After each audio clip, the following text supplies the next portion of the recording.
welcome to Titans TV, where I take my 5 favorite shows and I rank them from 1 to 5 every week based off 3 things.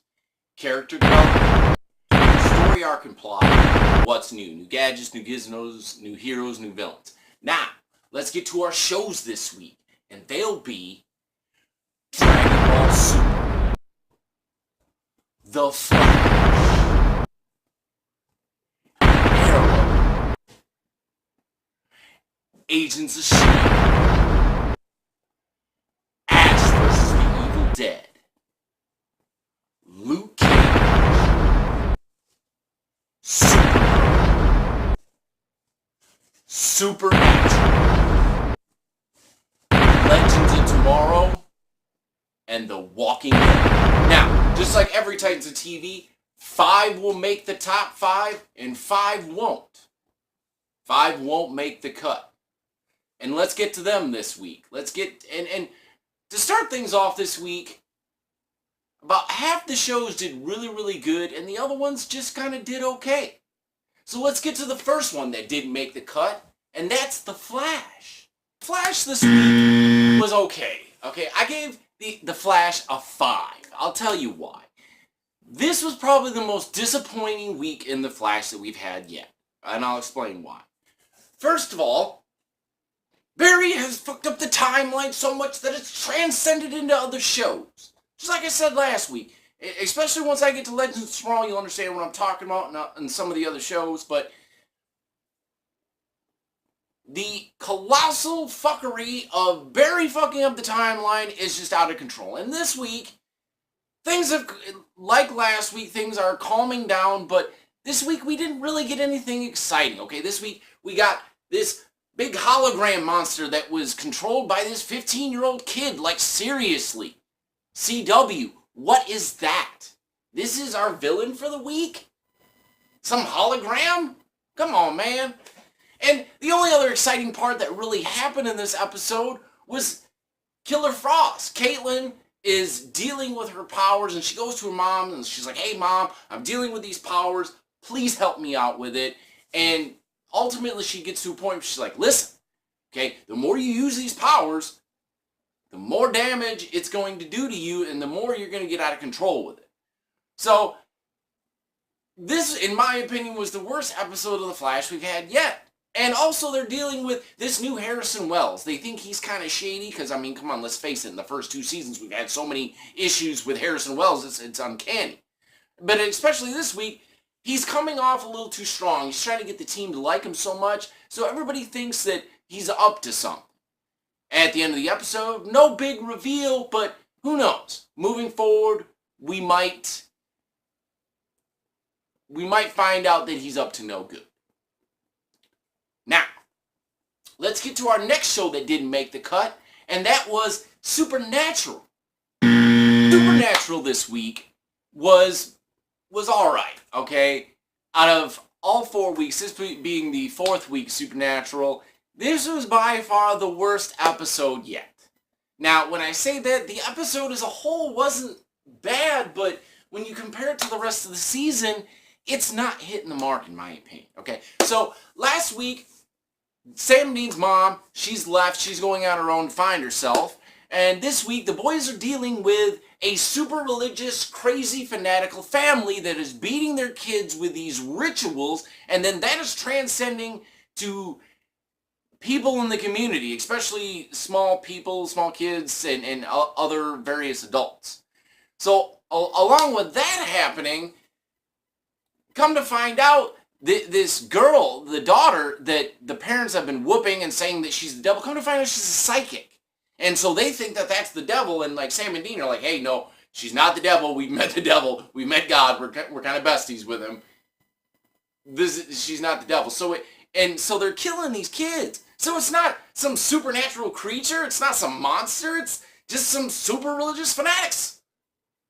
So, I mean, that portion of the story was alright, and that's why I gave it a 7. Like, the dynamic between Sam and Dean, there was a little bit of a tension, so that was kind of good, but the story was okay, and, you know, we really didn't get a whole lot new.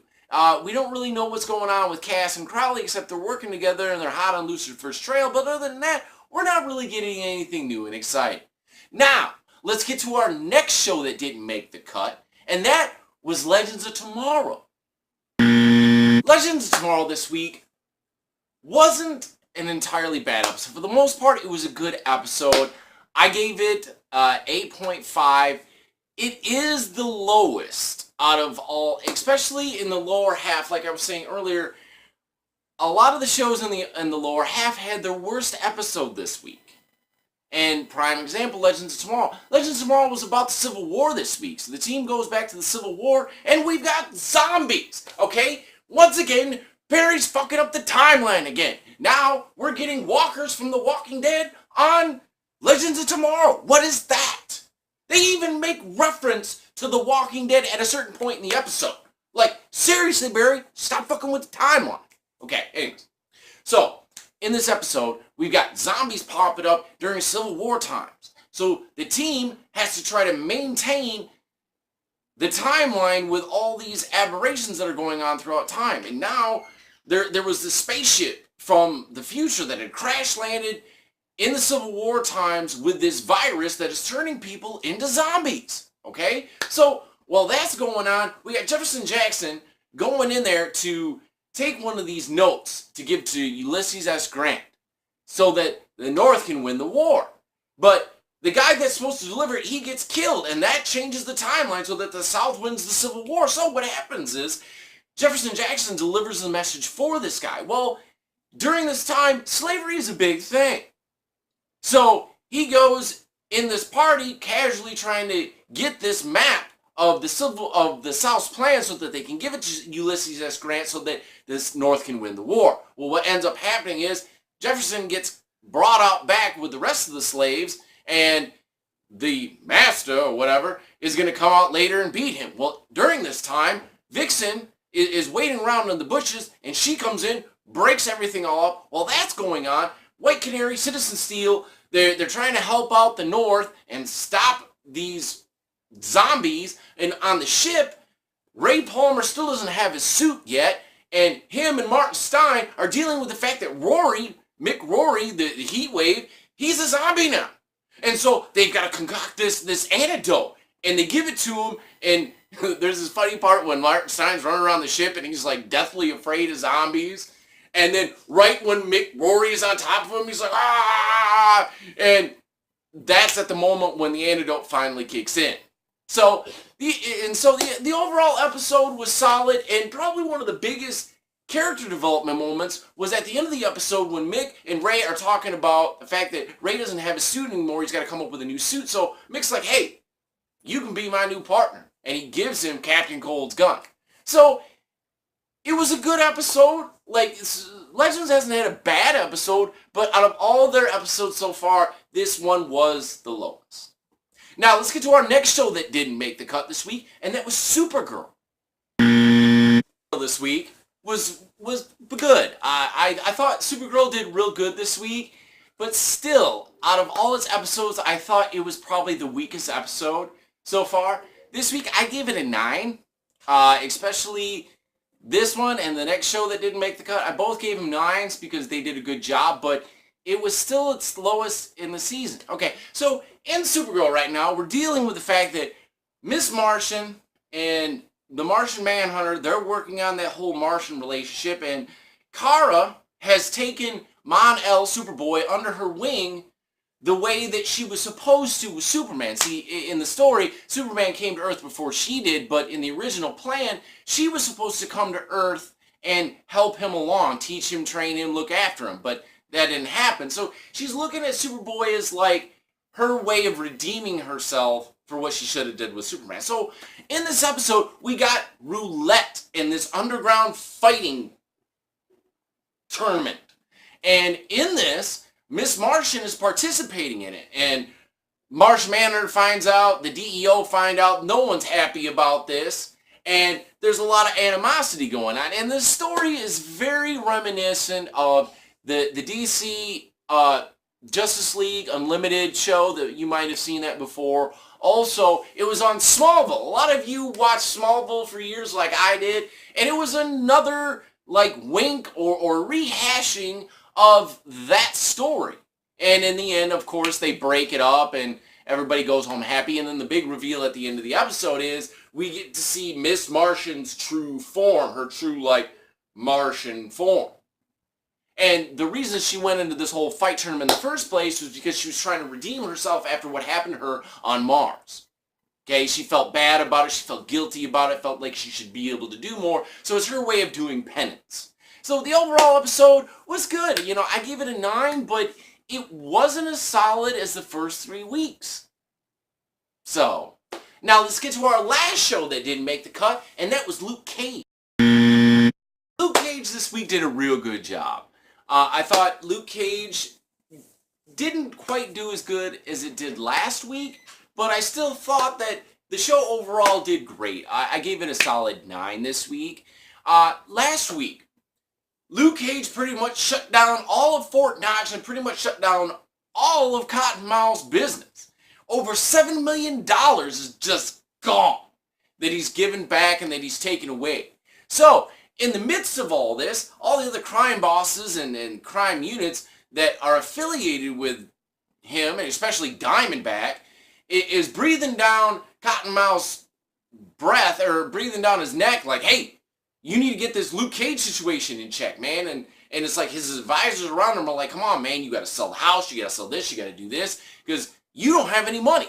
So Cottonmouth persists on having his thugs, his people, go out there and start running the streets, going to the different local shops and people, and stealing and pretty much spreading this wave of fear and saying, hey, if you don't like it, talk to Luke Cage. So everybody in Harlem is like, Luke Cage, Luke Cage. And so everybody surrounds the barbershop. And Luke Cage comes out and he's like, hey, what's going on? And they're like, ah!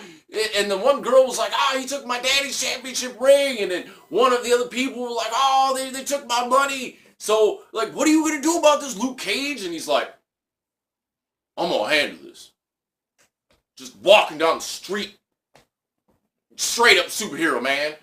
Goes over to Cottonmouth's place and is like, listen, your shit is done. Your shit is done. And it's like, Cottonmouth's guys just start opening up on Luke Cage. And he's like, seriously, you tried to hit me with a rocket like last week. Seriously, you think these bullets are going to do something? Get out. So he knocks them out, and it's just this standoff between Cottonmouth and Luke Cage. And he's like, seriously, what you going to do? You better stop or I'm going to break you. And it's like Cottonmouth's reaction was just hilarious. The look on his face of like disbelief and then like the smile and like his reaction was just hilarious. But overall, good episode, and I'm really looking forward to seeing where next week takes us. Now, let's get to Titan number 5. This one goes to Ash vs. the Evil Dead. Ash vs. the Evil Dead really surprised me this week. It really stepped up its game, and I was really amazed to see what it brought to the table this week. This week, we got the big bad. We got the big reveal as to who our Season 2 big bad villain is going to be, and it's going to be Ball. Like the head Deadite, or Ruby's son from hell. Like, he's finally shown himself. He's got this long black hair, and he's got this wicked long nail. And what he likes to do is put himself in other people's body, and then he goes down like the back and just like peels away the skin just by cutting it. It just flies open. It's mind-blowing. So, in the episode, Ash gets thrown in jail. Okay? After all the deaths that have been going on, and obviously the sheriff is a douchebag and does not comprehend the situation that he is in. The shit that he is in right now. He doesn't have no idea what's going on. So, he locks Ash up, okay? Now, the sheriff's wife and her daughter, which the sheriff's wife used to have a thing with Ash back in the day, and she's kind of sweet on Ash still. So while Ash is in jail, he sees Chet, who got arrested for apparently DUI and other things. While they're stuck in jail, the rest of the team shows up to try to get Ash out of jail, and Ruby and all them try to let the sheriff know that, listen, okay, we have a serious threat on our hands, okay? Someone read from the book, okay? Yeah, the book went away, but it's still somewhere around here. Craziness is still going on. Listen to us. And he's like, no, it was Ash. It was Ash. It was Ash. He's the one that's creating all this shit. So Ruby goes downstairs into the basement where there's another officer there. And when she's down there, she realizes that the officer down there ain't hurt and is bald. And so they have this big standoff and this big fight. And she ends up cutting him, and he goes away, and he flies upstairs and creates a whole lot of fucking chaos up there. And at the end of the episode, he goes away. But the big takeaway from this episode is he's going to be our big bad of season 2. And seeing where the show goes from here, and how that arc and how the story is going to evolve from here. So like I said, I gave Ash a 9 this week. I thought it did really good, and a lot of character development, a lot of development in the story, and especially we finally got the big bad. Now let's get to Titan number 4 this week goes to Agents of S.H.I.E.L.D. Agents of S.H.I.E.L.D. did really amazing this week. I gave Agents of S.H.I.E.L.D. a solid 9 because we got a lot of character development, the story is starting to turn around, and we got a whole lot to this episode. Let's get started. Okay, first of all, we are dealing with the fact that Lindsay Bauer and her husband, who was part of this think tank, who were trying to create matter out of nothing pretty basically, and they were using the Darkhold. Okay, this book. Well, something went wrong, and Robbie Reyes, the Ghost Rider's uncle, Uncle Eli, he went to jail. And they became ghosts. So now they've come back, and they're looking for this book. So they get a hold of the book in the episode. But the problem is, because they're ghosts, they can't actually use it. So they need someone who's corporeal in order to activate the book. So that's when they go to the prison where Eli's at in order to get him so that they can operate the book. So what ends up happening in this episode is the Coulson and the agents find out about this, and so they're going to the prison to stop this from happening. When this goes on, Robbie's like, hey man, this is my uncle, like I'm going, like you guys need me. And at first they're like, no, you shouldn't go because of your power, because you could get out of control, it could be a mess, and we're just trying to get him out of there as quick as possible. So he's like, hey, listen, I'll keep it calm, I'll be good, things will go smooth. Now, on the other side of things, Agent Simmons is under scrutiny, and she goes under a polygraph test because it's this random thing that they do at Agents of S.H.I.E.L.D. where periodically everybody gets a lie detector test. Well, she knows about her boyfriend's secret robot assistant, and so she's scared that in this polygraph test that's going to pop up. And she's right, because when she's in the middle of the polygraph test, they ask her about it, and she doesn't even answer a word, dude. Like, not even a word. And it just, the buzzer goes off. So then she has this meeting with Director Mace, in which he's like, you're one of our best agents, blah, blah, blah. You're awesome. Just keep doing what you're doing. And he tries to stronghold her with blackmail, and she's like, hey, how would the American people feel if they knew that you were an enhanced human or an inhuman like some of the rest of these people? And he's like, well, a team that trusts, and when people say things like that, you know what they mean. It means, do as I say, or we need to work together because you got something on me.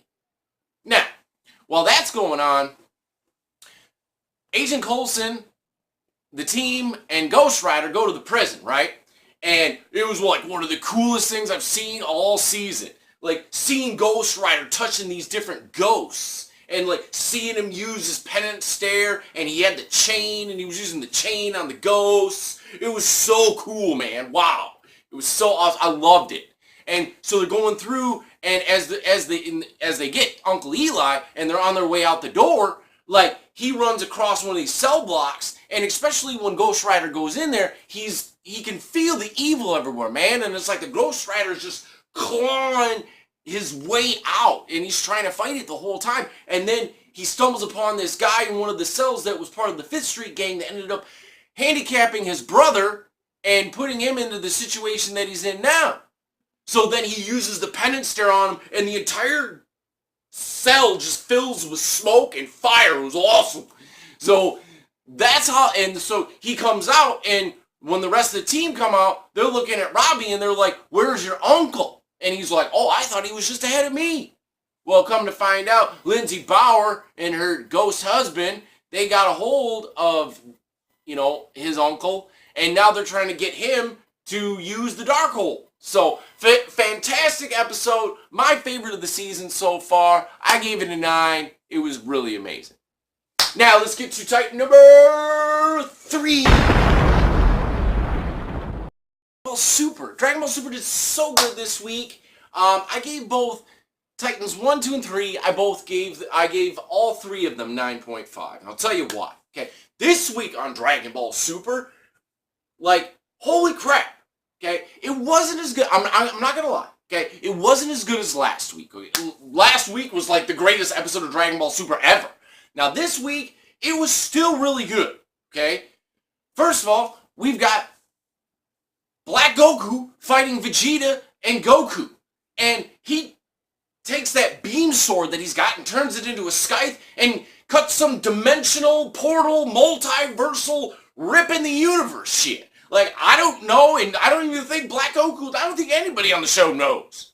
But it's extreme because he's ripping this big gaping hole. And so, after he does this, Goku and Vegeta both are trying to take him on because Zamasu is running after Trunks and Bulma and them. And when this goes on, then all of a sudden Black Goku uses the Shadow Clone Jutsu and multiplies himself, and they create this perimeter around both Goku and Vegeta, in which it's almost like the superhuman water where you destroy one and he gets all gloopy and Play-Doh and crap like Boo or something. So they're fighting. While this is going on, Trunks is trying to rebuild the urn and glue it together and shit, so that they use the evil containment wave and take Zamasu and put him in this thing. Okay? So during this time, Bulma goes out, tries to use her feminine wilds on Zamasu, but what she doesn't realize is, hello, Zamasu is a eunuch, okay? He doesn't have anything down there, so whatever she does is not going to have any impact on him. Seriously. Just saying. So then Trunks comes out, and he tries to use the evil containment wave on him, the Mafuba, and it works! But the problem is they didn't have the tags. They didn't have the tags for Master Roshi, and it's still back in the past, and he breaks out. So that went kaplooey. So then he races back to Black Goku, and hey, let's switch the sides of our ears. And then we get the Supreme God Zamasu. Dude, when he transformed, that shit was insane. And then he had this big glowy, halo thing around him. I don't know what it is yet, but it was incredible, dude, to say the least. That was intense. So my predictions moving forward, Goku and Vegeta, they're going to get their ass whooped in the next episode, and it's going to get to a point where it's bruh, we need to fuse. This dude's bad news. We can't rise above it. And until we get those tags, we can't use the evil containment wave in order to lock him up. So, now, let's get to our Titan number 2. This week goes to Arrow. Arrow, ever since this season has started, it has been a blessing. Thank you, Stephen Amell. Thank you, Mark Guggenheim, Greg Berlanti, everybody that works on Arrow for bringing us the Arrow season that Arrow fans have been craving for so many years. I wouldn't say so many years, but for the last 2 to 3 years, bro. Seriously. Alright? Anyways, the episode this week was amazing. After last week, Wild Dog getting captured, the team gets him back, and come to find out, he revealed Oliver's identity to Tobias Church. So Tobias Church puts this hit out, not on the Green Arrow, but on Oliver Queen, the mayor, because now he knows who he is. Along with this, Diggle's now back, and he's working with Wild Dog, trying to get him to move past this. Hey, you made a mistake, man. Let's build on this, okay? Let's put this behind us. Let's move forward, because dwelling in it ain't going to get us anywhere. Also in this episode, we got more of Ragman and Artemis working with the Green Arrow, hunting down guys. So that was really, really cool. So Tobias Church puts his hit out on Oliver, right? And he's coming out of the steps, and he gets shot, and like everybody's like, "Oh no, Oliver's dead again, again!" And then come to find out, it's the Human Target from the comic books. So another hero that we get to add to the list this week. So that was really exciting, and so Oliver creates this whole coup d'etat where he's trying to trick Tobias Church into thinking he's dead, and then they spring this trap on him. And then they take him down, and he gets taken away by the police. And at the end of the episode, like the biggest reveal, okay, and about halfway through the episode, Prometheus stops by and pays Tobias Church a visit. And it's like, listen, stop messing with the Green Arrow. I told you before, this is your second warning. If you see me again, you're dead. So, at the end of the episode, while the police convoy are driving away, Prometheus ransacks this, and the guard in the back of the truck goes to get out and stop him, and he shoots him and kills him, and tells Tobias Church, it's like, your time is up, my time is now. You can't see me. Pretty much. And Tobias Church is like, "No, man, we can work together. I'll tell you who the Green Arrow is. He's Oliver Queen." And he's thinking he's all smooth, like, yeah, he's Oliver Queen. Like, yeah, now we're going to be cool. And he's like, and kills him. Oh, awesome episode. I absolutely loved it. Also, Oliver found out about Felicity and her police officer boyfriend, that boy. Like, so a lot of exciting stuff happened this week on Arrow, and another just 5 weeks in a row of just amazing Arrow. I gave it a 9.5. The character development was off the charts. We're getting a lot of development with the team and with Oliver. The story was amazing, and we got a whole lot of new stuff this week. Now, let's get to our Type TV this week. Type of TV this week goes to The Walking Dead.